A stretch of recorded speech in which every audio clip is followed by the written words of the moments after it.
Hey guys, welcome to this video. My name's ThaTimster. Today I'm going to be going over how to add compound physics to your games in the Blender game engine. So compound physics does exactly what it sounds like. It basically takes the physics from multiple objects and joins them together. So here if I press play, we have one set object that collides with a whole bunch of smaller ones, and then the smaller ones get attached to the larger object. And so now the physics of the larger object has changed and will sort of move accordingly to those smaller ones. So let's go ahead and open up a new blend file. So file new, open up a new blend file, press X, delete, Shift A, add a plane, press S to scale and make it fairly large. This will be the ground or the floor. Blender game engine up the top, GLSL, animation frame rate of 60. Alright, so what we're going to do here is go to texture view, and then what I'm going to do is go over to game logic.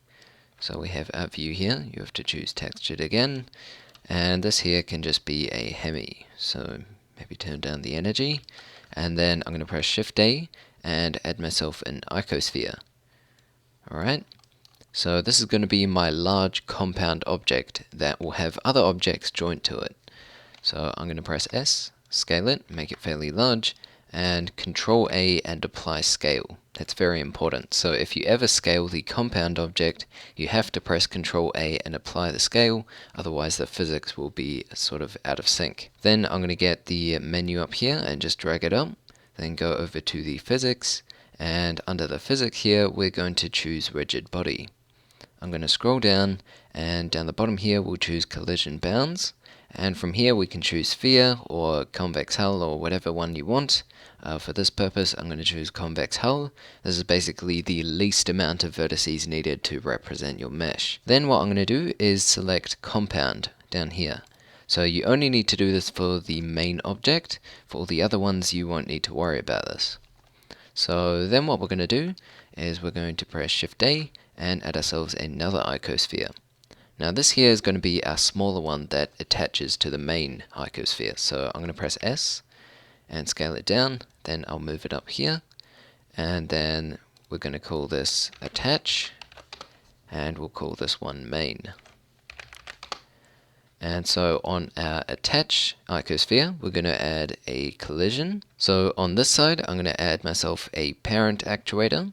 Then I'm going to join this one over here. And for the object parent, I'm going to select main. Now there is one downside to using logic, and that's basically that we can't change this field dynamically. Now what you can do, if you know a bit of Python, you can go ahead and add yourself a script in here and basically detect what object it has collided with and then parent it to that object. But if you're using logic, as I am here, you can only set it to one parent over here. Alright, so once you've set that up, we're going to go to the Physics tab, and under Static here, we're going to select Collision Bounds, and we're going to choose Convex Hull. And that's all we need to do. So now we can just duplicate this lots. So select both, duplicate, Shift D to duplicate, RZ, rotate on the Z axis, Shift D to duplicate, RZ, Shift D, RZ. Alright, so we have a whole bunch of objects, and now I'm going to take my main object here and just drop it on top.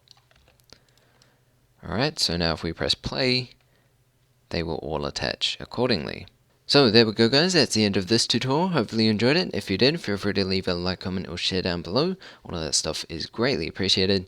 But apart from that, hope you enjoyed the tutorial, have an awesome week, and I'll see you guys in the next one.